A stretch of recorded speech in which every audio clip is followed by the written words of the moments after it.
Okay, we're 1 year out from the election. It's already starting to happen. The Second Amendment. Everybody's talking about it. So today we're going to arm ourselves with some facts. Let's get into it.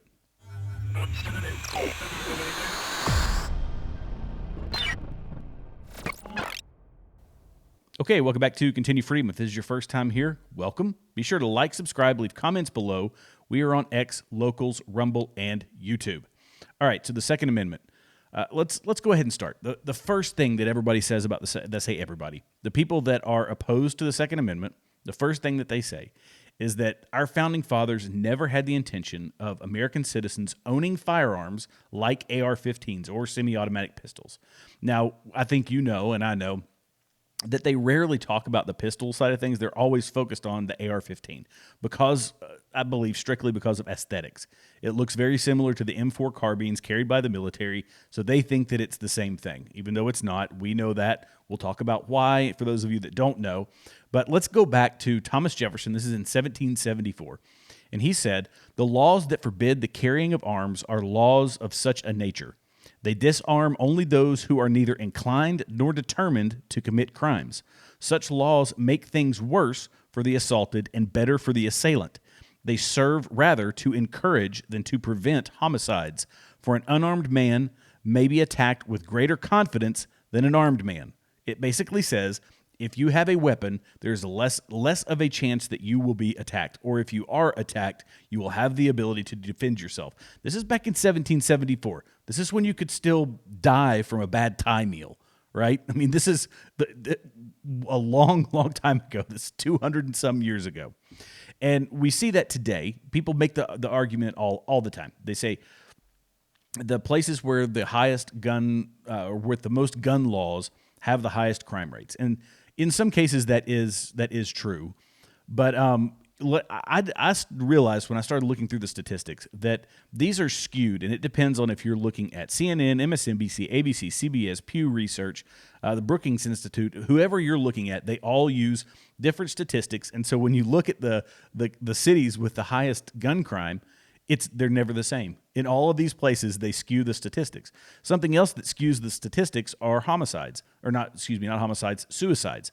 They always lump suicides, and this is with the FBI and with everybody, they'll lump suicides in with gun crime as a whole. Why? Because somewhere between 50 and 70%, depending on the year, and I've read statistics for multiple years, but suicides make up a huge chunk. So when they say, 50,000 people died from gun crime, well, yeah, 60% of that was suicide. So the number obviously gets cut in more than half, and it gives you a skewed picture of what is actually happening. So what I did is I started to look at violent crime. I said just violent crime across the board.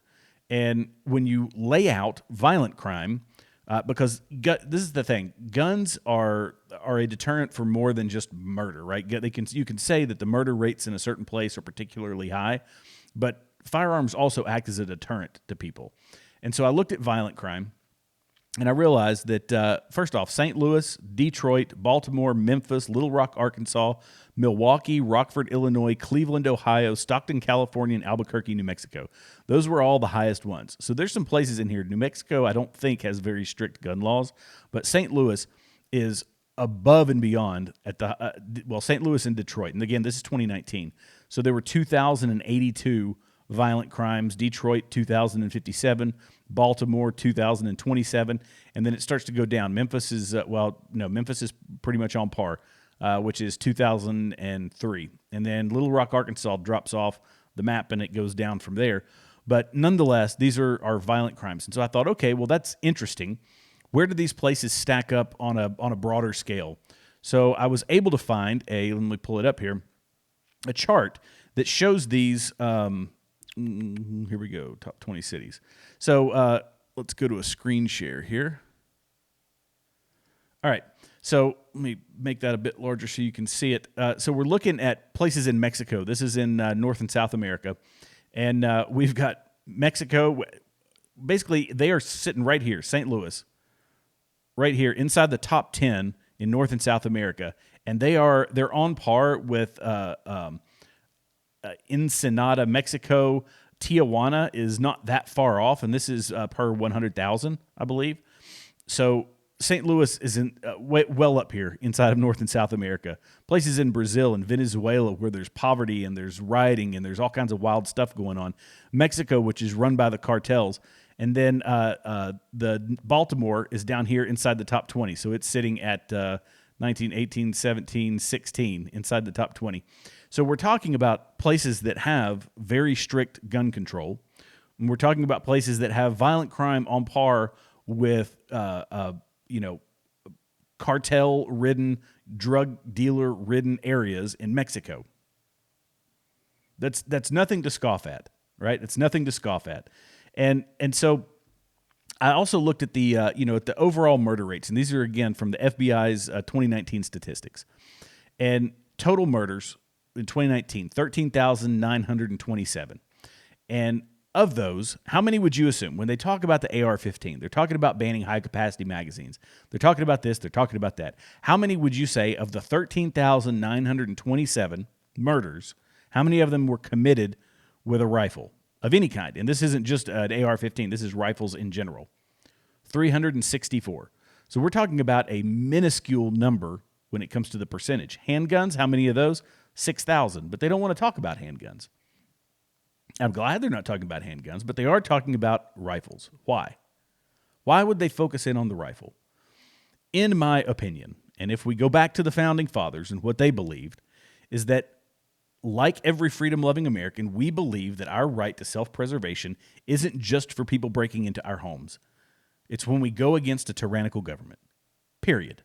The Founding Fathers believed it. I believe it. Most Second Amendment advocates believe it. And they understand historically that that's what the Second Amendment meant. Thomas Jefferson also said in a letter to James Madison, "I prefer dangerous freedom over peaceful slavery." Thomas Jefferson, again, in the Virginia Draft 1 of the Constitution, said, "No free man shall ever be debarred the use of arms." And then this was Representative Elbridge Gerry of Massachusetts. "What, sir," this is in 1789, "what, sir, is the use of the militia? It is to prevent the establishment of a standing army, the bane of liberty. Whenever governments mean to invade the rights and liberties of the people, they always attempt to destroy the militia in order to raise an army upon their ruins." I just read you the other quote from Thomas Jefferson. I'm going to hit it one more time just for good measure. "The laws that forbid the carrying of arms are laws of such a nature. They disarm only those who are neither inclined nor determined to commit crimes. Such laws make things worse for the assaulted and better for the assailant. They serve rather to encourage than to prevent homicides, for an unarmed man may be attacked with greater confidence than an armed man." And then people start saying, it's because we have all this crime. We can argue up one way and down the other. The cities that are seeing the most violent crime, the places that are seeing the most firearm deaths. And that's fine. Well, what are we going to do about that? How do you fix the violent crime, the gun violence, whatever you want to call it, inside of these major cities? Well, if you ask some of these experts, they have some pretty off-the-wall ideas. We're going to talk about one right now. And this is, again, like I say, this is starting to make it. People are testifying in front of Congress. In this instance, this is Senator Ted Kennedy. And let me go to the right spot here. This is at 42 seconds in. And listen to what this lady says. By the way, this is a doctor from Yale. So Mississippi, Louisiana, and Missouri actually have higher firearm death rates. Obviously, there's certain... What about Chicago? So I don't live in Chicago. It's not my primary area of research. You don't have an opinion on that? I think there's easy access to firearms combined with environmental conditions. Easy access to firearms is not applicable, obviously, in Chicago. Lack of great education. There have actually been studies showing that when you green vacant lots and repair abandoned buildings in urban neighborhoods, you see decreases in gunshots, in violence, as well as in stress and depression in the neighborhoods around them. So the idea is that we would plant some grass, lay down some sod, slap a coat of paint on some of the buildings, and that's going to fix our gun violence problem. But she mentioned stress and depression. This is where it is disingenuous for them to lump suicides in with all other firearm activity. Because when someone murders someone, this is criminal activity. When someone takes their own life, that's a mental health problem. And some of that, there is some crossover. So when you talk about school shootings and things like that, yeah, there's some crossover with mental health issues and firearm fatalities. However, it is still a criminal act, and we need to be able to separate those. But the problem is the numbers get too small. They become almost, I don't want to say meaningless, but they become irrelevant in the grand scheme of things. And we're going to see that here in just a second.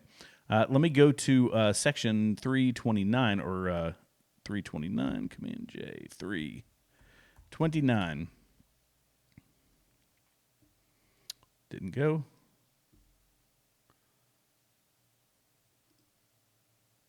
Oops. Sorry about that. Why y'all. do you think that Chicago has become? Oh, you're going to have to bear with me for just 1 second here. 329. One of these days I'll have a producer that can do this for me. You equated gun deaths to heart disease in your opening statement. Yes, sir. Which is a greater public health problem, gun deaths or heart disease?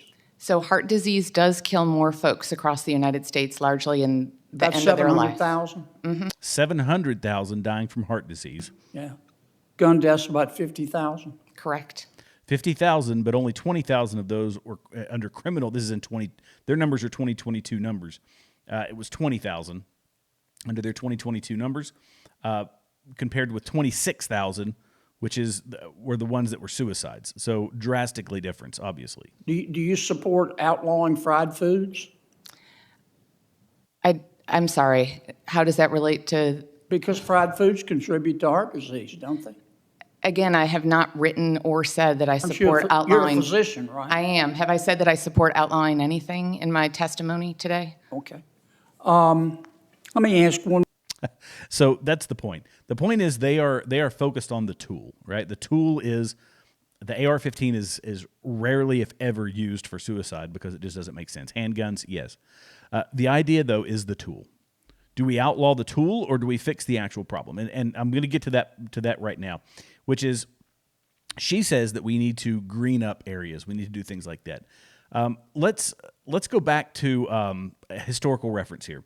One of the most important things, when you think of us as a country, people were traveling west and they were going out to populate or to build towns, to build homesteads, and those homesteads would turn into towns. You know, we had the railroads that were spanning the country and towns were popping up everywhere. What is the first thing? The first thing that we needed in order to build a community, in order to have a successful community? Nothing could happen until this was in place. And that was security. You needed security. Unanimously, everyone agreed on this.